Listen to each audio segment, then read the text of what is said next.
You're listening to the Get Out and Drive podcast, fueled by AMD, with your hosts, John, Custom Car Nerd Meyer, and Jason, Old Car Guy Car. We'll be bringing you gearheads everything you never wanted to know about cars and why they should be on the road and not in your garage. Are you ready to get out and drive? Welcome back to another fantastic episode of the Get Out and Drive podcast, fueled by AMD. I am John, Custom Car Nerd Meyer. And I'm Jason, Old Car Guy Car. Now, Jason, I know most of our listeners, our car guy listeners, car guys and girls, gearheads, have been around for a bit. And do you remember Tim Allen's original car guy show that was on television? Yeah, I certainly do. It was a household favorite back in its day. Well, you know, that show was, I think it was on the air from 1991 to 1999. That'll put it around 8 seasons. And I watched it first run. And I watched every single bit of it. I remember Boyd Coddington stuff. I remember Pam Anderson, Tim Allen being playing Tim Taylor, all that stuff. His friend Richard Karn, you know, Al. The neighbor Wilson. The neighbor Wilson peering over the fence. You never saw his face, but he was very, very, very insightful. He always had great things to say, some sort of wizardry, some sort of whimsical thing. Well, that went away and went to what I think is a terrible show, Last Man Standing. And I never watched a one of them. I've never seen a half a second of that show. So let's go back to that for a second then. Sure. Because I know where this conversation is going to go. This, for right. Those who haven't figured it out yet, this is a Tim Allen sitcom type retro, whatever you want to call it. But Tim Allen is kind of the focus here. I, for one, loved Last Man Standing. Really? I watched every episode. So I have not seen one. Then how can you say you don't like it? I have seen like a moment of one and said, nope, I never saw it again. Well, then you need to go see at least 3 moments. So I need to give it a chance. You need to give it a chance because I know you, because I know that you like Home Improvement. Yes. And I know that you like the new series that we're going to talk about here in a moment too. Oh, yeah. You can't be upset with Last Man Standing, and I'll tell you why. It is truly Tim Taylor reincarnated, and in fact, I liked Last Man Standing better than the most recent show that I just binge watched over the weekend. So, I don't know if I don't know if we can be friends anymore. I'll leave it at that. No, listen, you can't have an opinion over something you didn't watch. What are you, liberal? Yeah. I mean, I don't know. Maybe I'll give it a try. You should. So here's the thing we do in our household. When it comes to watching a new series, it's a 3-episode stint. Commit yourself to 3 episodes. I guarantee you'll be in it for the long haul. Really? I guarantee it. Well, I'll trust you. If I had you start using weld-through primer and argon CO2 gas, as expensive as it is, as expensive as it is, if you started doing that, I will do a little bit of Last Man Standing. In fact, I'll even go this far. I'll watch Last Man Standing if you watch The Office. That's rough. You're an ass. That's rough. No, you know why it's rough? It's rough because you're an ass. I literally could not make it through that full first episode of The Office. And we're talking about the American Office. It's cringy. That first one is cringy and it's terrible. Like, I can't. Don't make me do that. I'm telling you. You'll be hooked. No. Well, let's get back. Let's look. We'll yell about this when we're at C10s in the city. Sure. How about that? Let's put a bookmark in that. We can bookmark that. We can yell about that. So anyway, I've been in the auto restoration industry for over 35 years. Man, have things changed. I remember scouring salvage yards to get body panels for rust repair, or my last resort, poor quality aftermarket sheet metal. But then I found AMD. AMD is trusted by restoration experts for providing high-quality body panels, rust repair parts, glass, trim, and weather stripping. When I'm restoring an OBS GM truck, a Mopar muscle car, or a Ford Denside pickup, AMD is my go-to resource for reliable, high-quality parts. Visit autometaldirect.com and use the code GOND for a 10% discount exclusively for our listeners for a limited time. AMD, authentic restoration, modern quality.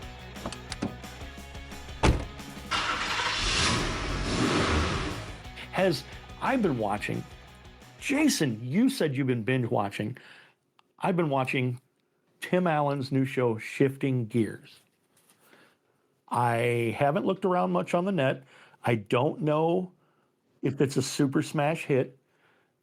As a body man, as a mechanic, as somebody who's been in the auto industry forever, this is something that is the cringiest mess of a show that I've ever seen on TV. And I can only put it as, I like Tim Allen, I like hot rods, I like seeing hot rods on TV. I certainly like seeing Kat Denning, easy on the eyes. But her voice. I'm sorry? Her voice. She's not the nanny.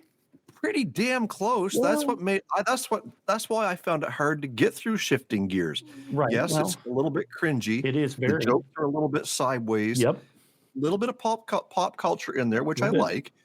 I do like the cars, but man, her voice. It's difficult to get around.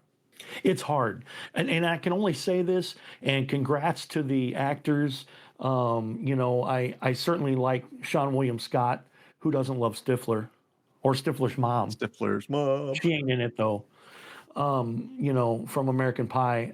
I think this is like if I talked to my mom about hot rodding and then she wrote a television show. Yeah. That's pretty much where we're at with Shifting Gears. But I'll take what I can get. If I can turn on the television and I can not see football, I can not see baseball, and not watch goddamn hockey, and not watch anything else, and all this other trash. NASCAR, that's going to hell. And if I can turn on and I can just zone out and watch Shifting Gears and see Jay Leno have fun and Tim Allen, every single one of the cars in the episodes are Tim Allen's own personal cars. Yep. So I think he's got a little bit vested in this. You can see without him going har, har, har, har, har, all the time. You can see him being Tim Allen. You can see him being Tim Taylor. You can see shades of the past, and that's what attracts me. And I guess it's already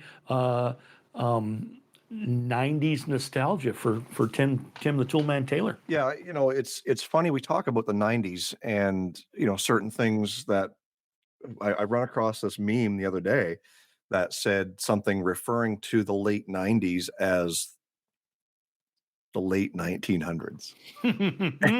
And at you'll first get a karate chop to the throat, as a teenager. So I just whack. Yeah, at first I was a little bit mad, and I look back and I'm thinking, you know what? I'm going to own this a little bit.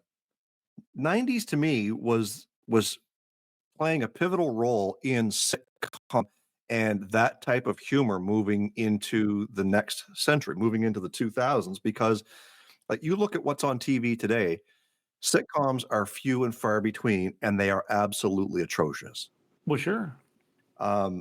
Like I do like the cast in Shifting Gears.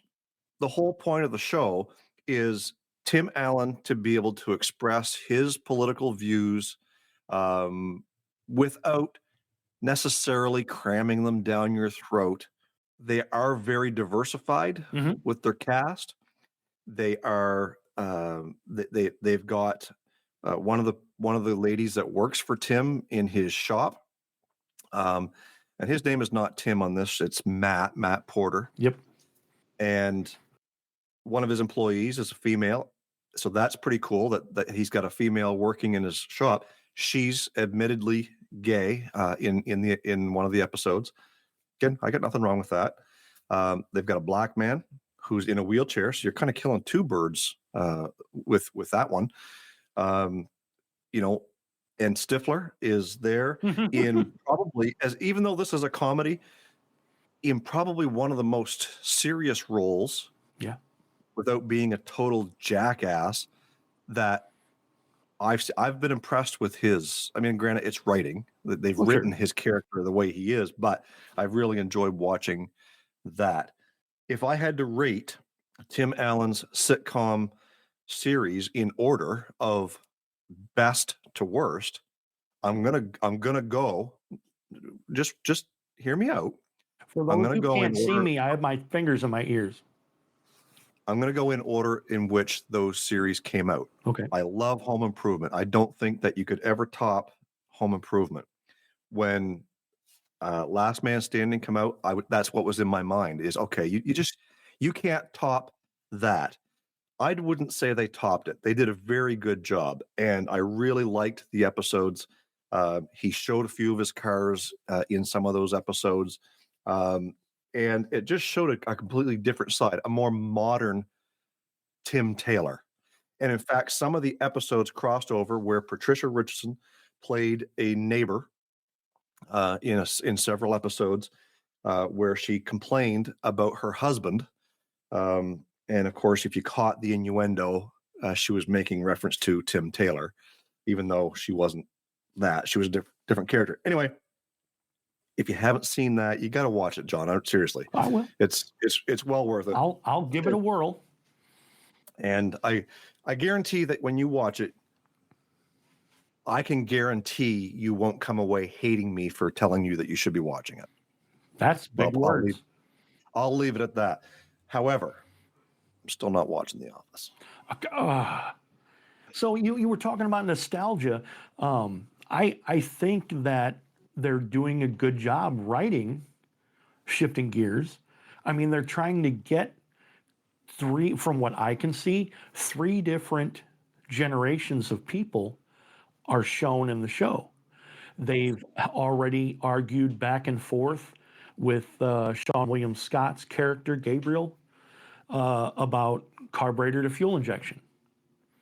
They've already argued about what I would consider, or what Tim Allen considers, a street rod to a resto mod. That is kind of edging on people kind of putting in the new technology in an old car. And Tim Allen's character is probably, they don't say an age, but he's a deep Gen Xer.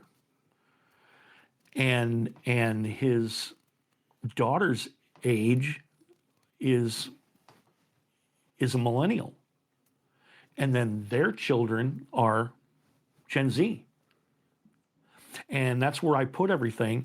I mean, they kind of give a little bit of hint here and there about, his daughter says, Dad, you can't say those things. And Dad says them anyway. And I watch it and I see, oh, holy crap, I see that's what I say all the time. Maybe I shouldn't say those things. Maybe I should change my views. Maybe I should do the same thing. But I see myself a lot in Tim Allen's character in Shifting Gears. Having Jenna Elfman, which everybody knows is Eve, is her character, but from Dharma and Greg from the 90s. And that kind of puts a little nostalgic spin on everything. But I like the show. I think right now I kind of give it a B+. It hasn't made me super surprised. I like seeing Jay Leno. I like seeing Chip Foose's drawings on the wall. I like to see a whole lot of different stuff that I really recognize. I like to see vintage air parts. I saw parts that I know are from specific companies. They're building a Factory 5 34 Ford on that show. And as a hot rodder, you can watch that show and have a little interest in it. And get it, it's corny. I get it. It's wacky, but it's a sitcom. And it's tongue in cheek, but I seem to like it. Yeah, and you touched on it for a second there too, with saying things that you shouldn't and this and that. Like, we go back to, like, what were some of the edgy sitcoms that we watched, John, growing up? one that comes to mind was Roseanne. Roseanne was very edgy. They pushed those boundaries a little bit. Home Improvement, not so much. But when you get Oh into no, it was comfort television. oh, absolutely, and that's what sitcoms were, right? You go back to the 70s, yes, you had the Jeffersons, which again, a little bit edgy. You had Archie Bunker, that type of stuff where things that were said, they were you didn't necessarily get canceled in the 70s. Today, you say black when something's white, and all of a sudden you're the worst person on the world. But what this show does is it doesn't necessarily portray, in my opinion, as a bit of a conservative myself, it does not necessarily sit there and push an agenda. More so, it allows you to be who you are and who Tim Allen is. And if you go back and you watch the original Home Improvement, where it's comfort, and then you get into his other series, Last Man Standing takes a few stands here and there. And then you get into this one, and it's doing much the same thing. That's what people like Tim Allen wanted to see, wanted to be able to do. That's why he got canceled off one network with Last Man Standing, finished out with another network, was because the networks thought it was a little bit too much to say and tried to cancel him. And another network said, you know what? I don't think so. We're going to pick that right up and we're going to fly with it because we think you should be able to say what you want or not care about offending people. Comedy is comedy. We've had different discussions in private before that we probably wouldn't have in front of a hot mic. Sure. And I think everybody has those conversations, no matter which side or you're leaning, no matter what. You have conversations with each other as friends, as companions, as husband and wife, that you may or may not have, most likely wouldn't have in a public forum. But we should be allowed to speak our minds. We should be allowed to say what we want. If it offends you, that's a you problem. If it makes me laugh, that's a me problem. But if you're being offended by me laughing at a joke, get over it. And that's where this sitcom is trying to place itself. Let's be funny. Let's put aside our petty differences. And yeah, he's going to stick a political something in there a little bit once in a while, but it makes it funny. So why not just roll with it? Let's stop crying about things, people. We're going to get ourselves canceled, by the way. I'm just saying. I don't care. In so many words, Jason just said, Family Guy is on the air, but Roseanne got canceled. Exactly.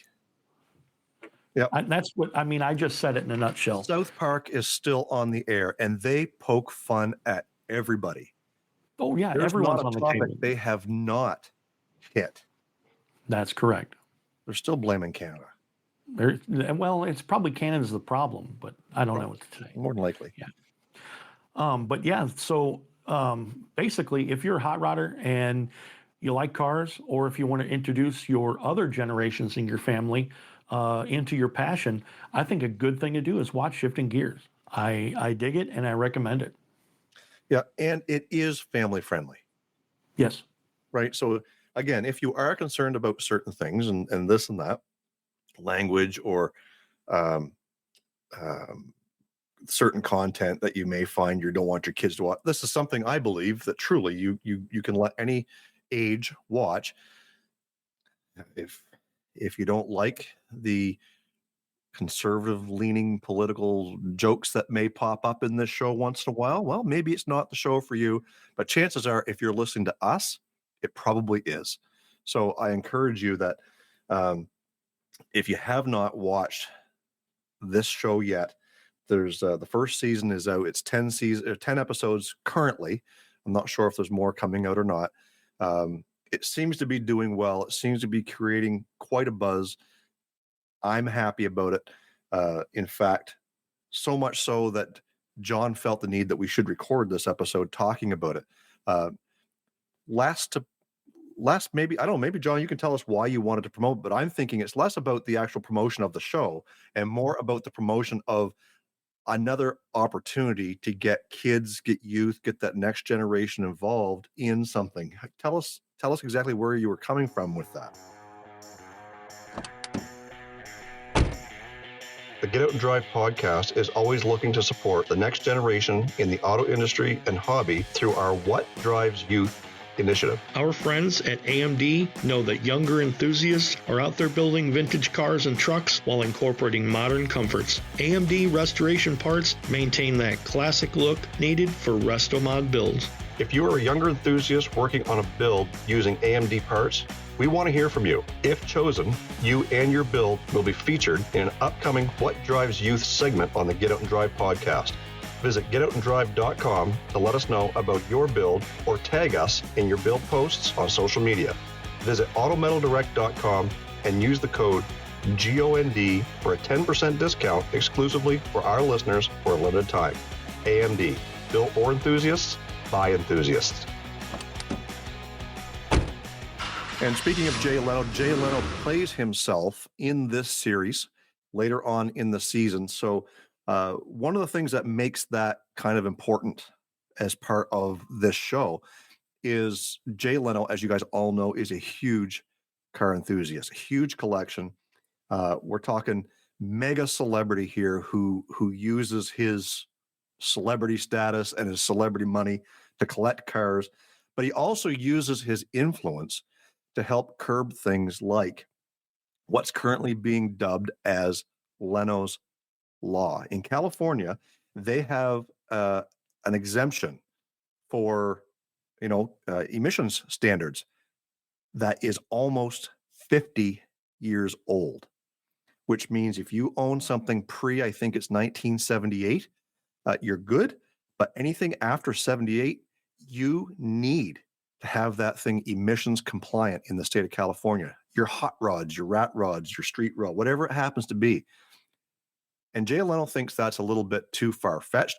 He wants to bring it up to a 35-year standard to say that, if these things came from the factory with certain emission standards, they want to keep it that way. With help from Senator Shannon Grove of the state of California, Jay Leno is helping to push these new laws to exempt cars that aren't that old so that we can continue to use these things and not have to worry so much about, emissions compliant. There are very, very few of these, even though California is the hub, John, for, hot rodding. They want to be able to bring this up and, exempt a few more cars. Very, very few collector cars left on this planet. Why are they being portrayed as bad? So huge shout out to Jay Leno for using his influence to help better the automotive industry as well.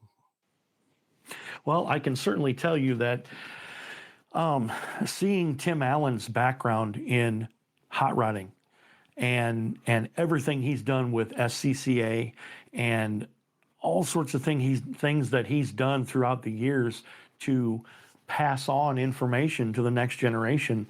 And there are so many of his cars that he has built that are Hot Wheels. There is 1996 SCCA Pro Racing Challenge. He was with the Allen team and Saline team. They built the RRR Speed Lab Mustang, and that immediately became a Hot Wheel. And it went right into the hands of kids and adult collectors. And he took that car and he won the 1995 SCCA World Challenge in California. And took the same car and he completed 1997 24 Hours of Le Mans. That was the first Mustang to complete that since 1967. And to actually bring that level of competitiveness to the forefront of everything, and kids have Hot Wheels of this, it kind of brought everybody back to, hey, there's a hot rodder on TV and he's in my living room all the time and I can share his passion with my kids. And that's what we push all the time with What Drives Youth. No matter what you're doing, I don't care if your dad got mad at you because you held the flashlight wrong. He probably wasn't mad at you. There was something wrong, something somewhere, and you had to get the car fixed so he can get to work. Share your passion with the kids. Make sure that you have your kids hold the flashlight and tell them how. Teach them righty-tighty, lefty-loosey. Teach them all the things you need to do. Sit down. Get them off the phone screen. Get them down watching, shifting gears, and share your passion. Yep. And if they're not listening to any automotive podcasts, this is a great place to start. The Get Out and Drive podcast, fueled by AMD, who has joined us for 2025 to be our title sponsor. John and I are getting ready very, very soon to head down to Atlanta. John will be traveling from St. Louis. I'm going to be traveling from New Brunswick, Canada. And Junior's coming with. So for those of you who only see Junior in my videos on my YouTube channel, Old Car Guy, he's going to be down there to C10s in the city, checking things out, coming on a father-son road trip. And again, this is exactly what we're talking about, bringing our kids along. Junior is no longer a junior. He's 25 years old and he's an adult himself. He's moved on, living his own life, stuff like that. But he still enjoys hanging out with his old man. And I really appreciate that. And I just hope that, moving forward, when the time comes for him to have kids and his friends, see the relationship that him and I have, that this is exactly what the passion is all about. It's about sharing it, getting out, doing things, going to shows, hitting a road trip, even if it's just 2 or 3 hours down the road or 23 hours down the road, like C10s in the city. It's going to be a fun trip. We're getting together. Stay tuned to our Instagram. And if you're not following me as well, over at Old Car Guy on Instagram, we'll be posting lots of stuff about the trip and how we're getting there, where we're going to be stopping, places like that. So if you guys want to, stop, meet up, check on Old Dale Jr., the Suburban. We're getting really, really close to getting that thing back together and getting it done and roadworthy for this trip. So C10s in the city, May the 3rd. It's on a Saturday at the Olympic Stadium parking lot, I believe, in right in the heart of Atlanta. So it's going to be a great time, man. Going to be a great time. Looking forward to meeting some old friends. Looking forward to making some new ones, and I can't wait. So I hope to see you guys in Atlanta on May the 3rd for C10s in the city. Are you ready to get out and drive in 2025? Get those cars on the road on October 5th, 2025 to celebrate National Get Out and Drive Day. Visit nationalgetoutandriveday.com for more info. Yeah. Well, folks, when we record an episode, sometimes after the specific topic that we wanted to talk about happens, we decide that, we just have a casual conversation, and it leads to some really ridiculous topics. And what you're about to hear is exactly what happened after recording the episode of Tim Allen and his new sitcom Shifting Gears. So we just kind of tangent away off into Neverland. Grab the emergency brake and make a left turn. pull one of them. Break down. Yes, pull one of them Rockford turns. John, please tell me you saw the post that I tagged you in of Bad Chad in this ridiculous 3-tone Pontiac bull crap car that he's working on. I can certainly tell you it was the worst day for me to have eyes. I was sad that I could see that day. I don't know where to start. The colors or the top chop with the window don't fit, the front windshield doesn't fit. There's 100 things I was mad at. Well, you've done a lot of cars in your day. Like, you've painted a lot of weird colors. I have. Sir, why did you paint your car black, purple, and yellow? Oh my God. Oh, sorry. I know why. I think it's cool, but not on that car. I think it'd be fine if the top was the same height and it was painted like a vintage NASCAR. Self-admittedly, he says he understands that this is not the color. This is not the color choice for a lot of people. He's going for a certain look, a certain kind of a race car look with this thing. Whatever he's trying to do, he gets it. He understands it. And I think for the most part, he does it specifically to get the interaction. That's where I was headed. I don't think for a second that Bad Chad is stupid. I think he's very intelligent. His artwork leaves a lot to be desired, but when it comes to creating controversy and views and all this stuff that he's doing, he knows exactly what he's doing, folks. I think that that's exactly what his plan was, is to create this butt ugly. I don't even know what kind of car. What is it, an old Pontiac or 60 something? Pontiac. Yeah. And this thing, it was a beautiful car in its patina state before he started. Mm-hmm. And I'll even admit, I like the fact that he chopped it. I have way too many words. Go ahead. I'm just saying, like, again, everyone's taste is different. And I think what he's trying to do is he's trying to pull that out of people. He's trying to be so different. I like a chop top on certain vehicles. That one there, in my opinion, he kind of pulled it off. But he messed the whole car up when he mixed 3 different colors that just simply did not go together. Black and yellow go together, right? In my opinion. Purple and black can go together. Purple, black, and yellow do not go together, especially in the way that he's painted this thing. I don't know. He's done exactly what I think he set out to do, and that was to piss off the internet. Oh, I believe so. I believe, and I can say this, and I hope Paul's recording this. He's Whistling Diesel of custom car world, because if he wants to come through with a torch and a paint gun and a hacksaw and cut the living shit out of everything and make the internet explode, he's doing it. In my brain, you can't mix styles. Please don't put white walls on billet wheels. And some people kind of go up to the end of the rule and kind of step and look over the line. And sometimes it works, but most of the time it doesn't. If you're going to paint something that's purple and yellow and black, and you want to make what it looks like an old race car out of it or something, don't chop it. But you're doing all these things, you're going to make a vintage looking stock car. Put some numbers on the side of it, put it patina lettering, do whatever you want to with it. But you start mixing styles like that and you start pissing everybody off. And he's doing a great job of it. His 358,000 YouTube subscribers seem to be following along quite well. So it's the Howard Stern effect that Whistling Diesel took. What's he going to do next? You know what? Half my followers hate me and half my followers love me.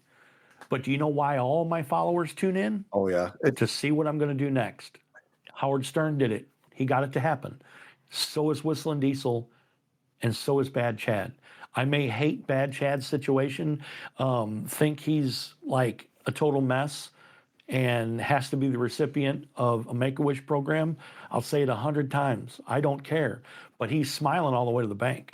John, tell us how you really feel, buddy. Oh, you don't want to know. I know that it's very difficult for somebody with your background who has done auto restoration, restoring things back to original, maybe making a custom here or there, this and that. It's hard to watch. I'm going to say it. It's hard to watch a hack, and it doesn't matter what type of hack you're watching. I am not a mechanic, despite what everybody says, despite the comments that come through my channel, despite everything. I've been around the automotive industry for 30 years now. I know a lot. I'm not licensed. I'll be the first to tell you that. But I'll also be the first to tell you that Scotty Kilmer is a hack. You watch his channel.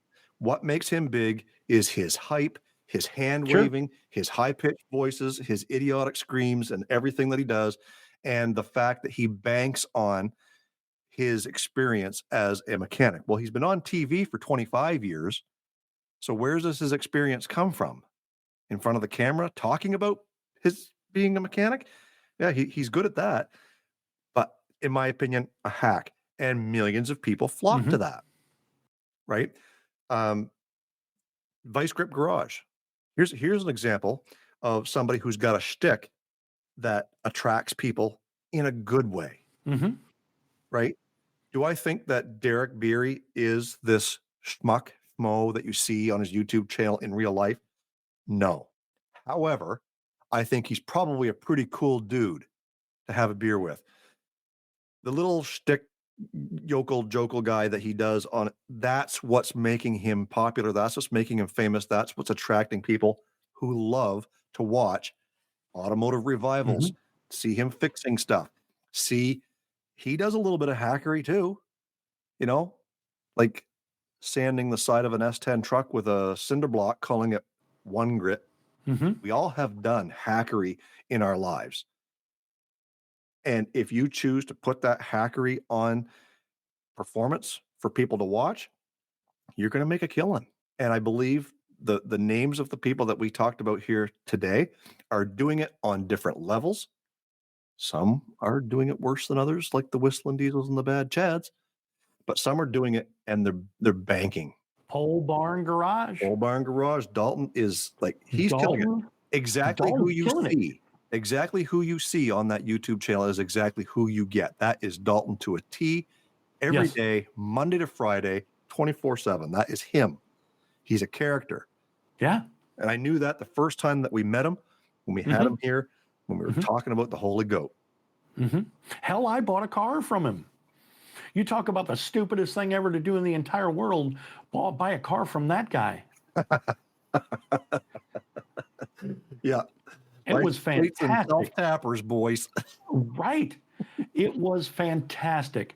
And I made the most of it. And he's a great guy. His kid's awesome. And that whole situation. So everything you see on his channel, he pisses some people off. And he's doing a great job. So kudos to him as well. He does, but like I said, I don't think particularly he's doing anything different than he would normally do if the camera wasn't rolling. I think this is what he does. He turns on the charm a little bit because, you gotta make it interesting. But I truly believe that he's one of those guys out there that who he is and what he does and the fun and the comedy that comes along with it is exactly who you get when you meet Dalton. We could talk about a lot of hackery. I don't know how we get on this tangent. Connect with us on social media. Find us on Facebook, Instagram, and TikTok. Follow us on X at Get Out and Drive Pod. Cruise on over to our website, getoutanddrive.com, for all the info you never wanted to know about our podcast. Hit us up on our listener hotline, be the first to know what's happening, get industry news, and grab your Get Out and Drive merch. Get Out and Drive in 2025. Wow. This is why you don't have any friends. I'm clearly aware. It's because I can't see. Oh, hello, sir. I mean, ma'am. Is that over there? Get out of my yard, you son of a bitch. Oh, John, we're getting to the age where, hey, you kids, get off my lawn, is becoming more and more apparent. Every day I can see myself just exactly like the guy from Gran Torino. Yeah. Clint Eastwood. Mr. Eastwood. Polishing his shotgun. That's and he ain't right. protecting no daughter. Right. Where'd you get all them tools? It may be an odd concept to a thief like you, but I worked and I made money and I bought them. Yep. That's my favorite line in that whole movie. Well, and again, it's you look at certain movies, like there's a perfect example of him teaching that young kid, a little bit of respect and, a little bit of how to work on the car and appreciate the car. Go back to Karate Kid, same thing. Wax on wax. Like you learn to appreciate certain things. I saw a thing the other day, Jason, and it showed a picture of a lady, and it said, when I was 14, I stole my mom's car, and I went to with my friends out smoking and drinking, and my 14-year-old kid is afraid to order their own food at the restaurant. We are not the same. Yep. What drives you?